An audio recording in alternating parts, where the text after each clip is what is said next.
Тыңдармандар, сіздермен бірге Нұрғиса FM радиосының туған өлке айлары.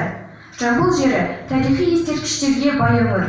Солардың бірі Тараз қаласының дәл орта тұсынан орын тепкен, шамамен 11 және 12 ғасырларға жататын Қарахан кесенесі діни нысанға жатқызылады. Қарахан кесенесі 11 ғасырдан сақталған сәулет өнері ескерткіші. Кесене Қарахан әулетінен шыққан белгілі хан Махмұд Бұғра Қарахан қабірінің басына орнатылған.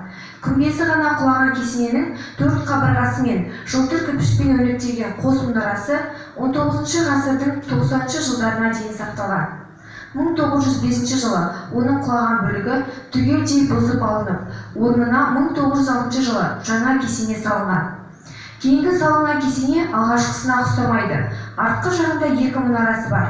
Қас беті оңтүстікке қараған, ал оның ішіндегі қабір оңтүстіктен солтүстікке қаратылған. Кірер есігі аркалық қоспен безендірілген.